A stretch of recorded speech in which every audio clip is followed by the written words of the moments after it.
ಮಂತ್ರಿ ಸ್ಥಾನ ಕಳ್ಕೊಂಡಿರುವಂತ ರಮೇಶ್ ಜಾರಕಿಹೊಳಿ ಹೇಗಾದ್ರೂ ಸರಿ ತನ್ನ ಸಹೋದರನಿಗಾದ್ರೂ ಎಂಎಲ್ಸಿ ಟಿಕೆಟ್ ಕೊಡಿಸಬೇಕು ಅಂತ ಸರ್ಕಸ್ ಮಾಡ್ತಾ ಇದ್ದಾರಂತೆ. ಸಹೋದರ ಲಖನ್ಗೆ ಪರಿಷತ್ ಟಿಕೆಟ್ ನೀಡುವಂತೆ ಸಿಎಂ ಮುಂದೆ ಬೇಡಿಕೆ ಇಟ್ಟಿದ್ದಾರೆ ಅಂತ ಹೇಳಲಾಗ್ತಾ ಇದೆ. ನನಗಿನ್ನೂ ಸಿಡಿ ಪ್ರಕರಣದಲ್ಲಿ ಕ್ಲೀನ್ ಚಿಟ್ ಸಿಕ್ಕಿಲ್ಲ, ಹೀಗಾಗಿ ನನ್ನ ಸಹೋದರ ಲಖನ್ಗಾದ್ರೂ ಅವಕಾಶ ಕೊಡಿ, ಆತನನ್ನ ಎಂಎಲ್ಸಿ ಮಾಡಿ ಮುಂದೆ ಮಂತ್ರಿ ಮಾಡಿ ಅಂತ ಒತ್ತಡ ಹೇರಿದ್ದಾರಂತೆ.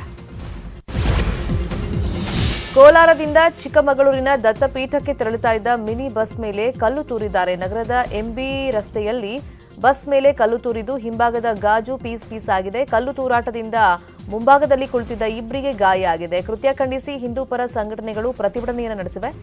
ಬಸ್ ಮೇಲೆ ಕಲ್ಲು ತೂರಾಟ ಮಾಡಿದವರನ್ನ ಬಂಧಿಸುವಂತೆ ಪಟ್ಟು ಹಿಡಿದರು. ಸ್ಥಳಕ್ಕೆ ಡಿವೈಎಸ್ಪಿ ಗಿರಿ ಭೇಟಿ ನೀಡಿ ಹಿಂದೂ ಪರ ಸಂಘಟನೆಗಳ ಮುಖಂಡರ ಜೊತೆಗೆ ಮಾತುಕತೆಯನ್ನು ನಡೆಸಿದ್ದಾರೆ.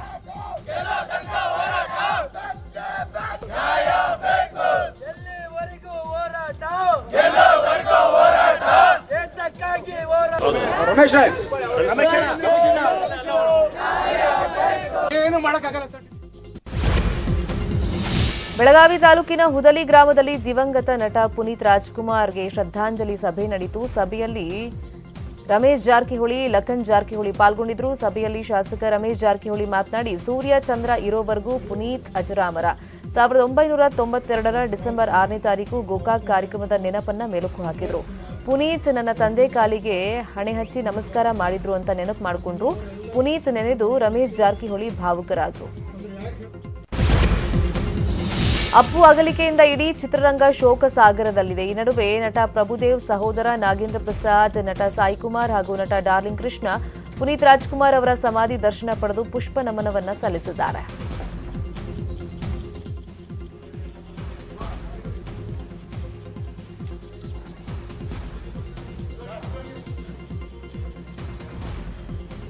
ಏನಾಗಿದೆ ಅಂದರೆ ಒಬ್ಬ ಹೀರೋ ತೀರೋಗಿದ್ದಾರೆ ಅಥವಾ ನಟ ತೀರೋಗಿದ್ದಾರೆ ಅಂತಲ್ಲ, ಅಂದರೆ ಎಲ್ರಿಗೂ ಅವ್ರ ಮನೆ ಮಗ ಏನೋ ಹೋಗಿದ್ದಾರೆ ಅನ್ನೋ ಫೀಲಿದ್ದಾರೆ. ನನ್ನ ಎಷ್ಟೊಂದು ಜನ ಸ್ನೇಹಿತರು ಒಂದು ವಾರ ಬಿಟ್ಟು ಫೋನ್ ಮಾಡಿದ್ದಾರೆ ನನಗೆ. ಅಪ್ಪು ಸರ್ ಇಮಿಡಿಯೇಟಾಗಿ ಯಾರೂ ಮಾಡಿಲ್ಲ. ಫೋನ್ ಮಾಡಿ 5 ನಿಮಿಷ ಹತ್ತಿದ್ದಾರೆ. ಅವ್ರು ಅಪ್ಪು ಸರ್ ಯಾರು ಅಂತಲೇ ಗೊತ್ತಿರಲ್ಲ, ಅವ್ರಿಗೆ ಪರಿಚಯ ಇಲ್ಲ.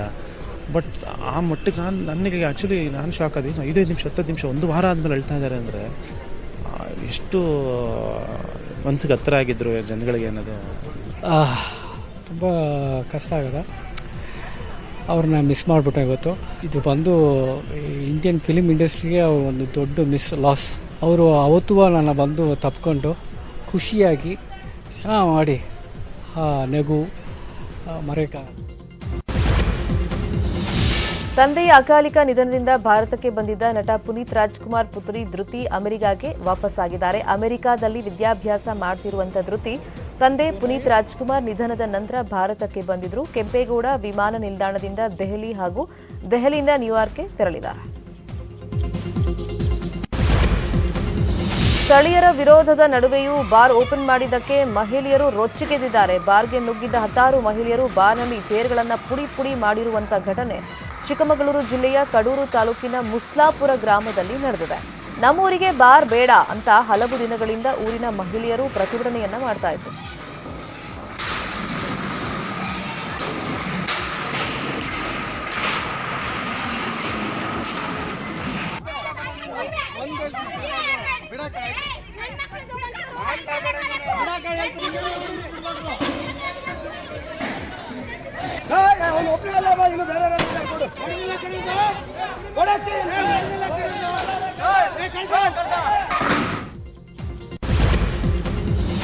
ಬಂಗಾಳಕೊಲ್ಲಿಯಲ್ಲಿ ವಾಯುಭಾರ ಕುಸಿತದಿಂದ ತಮಿಳುನಾಡು, ಆಂಧ್ರಪ್ರದೇಶ ಸೇರಿದಂತೆ ಕರ್ನಾಟಕದಲ್ಲಿಯೂ ಕಳೆದ ಹಲವು ದಿನಗಳಿಂದ ಎಡೆಬಿಡದೆ ಮಳೆ ಸುರಿತಾ ಇದೆ. ಬೆಂಗಳೂರು ಹೊರವಲಯದ ಆನೇಕಲ್ನಲ್ಲಿ ಅಕಾಲಿಕ ಮಳೆಯಿಂದ ರೈತರಲ್ಲಿ ಆತಂಕ ಶುರುವಾಗಿದೆ. ಕಟಾವು ಮಾಡಲು ಅಕಾಲಿಕ ಮಳೆ ಬಿಡ್ತಾ ಇಲ್ಲ. ಕಟಾವಿಗೆ ಬಂದಿರುವಂತಹ ರಾಗಿ ಬೆಳೆ ನೆಲಕಚ್ಚುತ್ತಾ ಇದೆ. ರಾಗಿ ಬೆಳೆಯ ಎಲ್ಲ ಮಣ್ಣು ಪಾಲಾಗಿದ್ದು ಸರ್ಕಾರ ಸೂಕ್ತ ಪರಿಹಾರ ನೀಡಬೇಕು ಅಂತ ರೈತರು ಸರ್ಕಾರವನ್ನ ಆಗ್ರಹ ಮಾಡಿದ್ದಾರೆ. ಬಂಡವಾಳ ಹಾಕಿ ಪ್ರಯೋಜನಕ್ಕಿಲ್ದ ಆಗೋಯ್ತು ಸರ್. ಇವಾಗ ಮೊಳಕೆ ಸಂಭಾಗ ಬಂದ್ಬಿಟ್ಟದೆ. ಕೆಳಕ್ಕೆ ನೆಲಕ್ಕೆ ದಿಕ್ಕೋಯ್ತಲ್ಲ, ಮಳೆ ಹೊಡೆದು ತ್ಯಾಮ ಹೋಗ್ಬಿಟ್ಟದೆ. ಇರೋತಾವ ಒಂದೊಂದು ನಿಂತದೆ. ಇವಾಗ ನಮ್ಮ ಕೈಗೆ ಏನು ಸಿಕ್ಕಲ್ಲ. ಇನ್ನೊಂದು ವಾರ ಹಿಂಗೆ ಹಿಡ್ಕೊಂಡ್ರೆ ಏನೂ ಸಿಕ್ಕಲ್ಲ. ಇವಾಗ ಅದೆಲ್ಲ ಲಾಸ್ ಆಯಿತು. ಕಟಾವ್ಗೆ ಬಂದೈತೆ, ಕೊಯ್ಬೇಕು. ಇವಾಗ ಆಗಲ್ಲ, ಕೊಯ್ದ್ರೂ ಅದು ಪ್ರಯೋಜನಕ್ಕೆ ಬರಲ್ಲ. ಈ ಜೀವನನೇ ಇದು ರೈತರದು.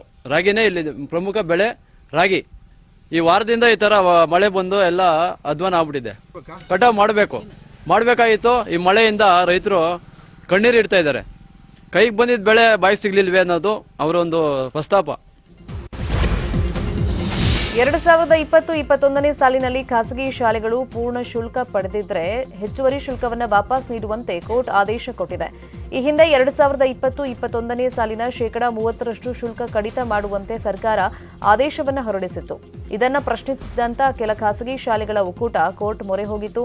ಈಗ ಕೋರ್ಟ್ ತೀರ್ಪನ್ನು ಕೊಟ್ಟಿದ್ದು ಶುಲ್ಕ ಪರಿಷ್ಕರಿಸಿ ಬೋಧನಾ ಶುಲ್ಕದಲ್ಲಿ ಶೇಕಡಾ 15ರಷ್ಟು ಪಡ್ಕೊಳ್ಳುವಂತೆ ಆದೇಶಿಸಿದೆ. ಈ ಆದೇಶ 2020-21ನೇ ಸಾಲಿಗೆ ಮಾತ್ರ ಅನ್ವಯವಾಗಲಿದೆ.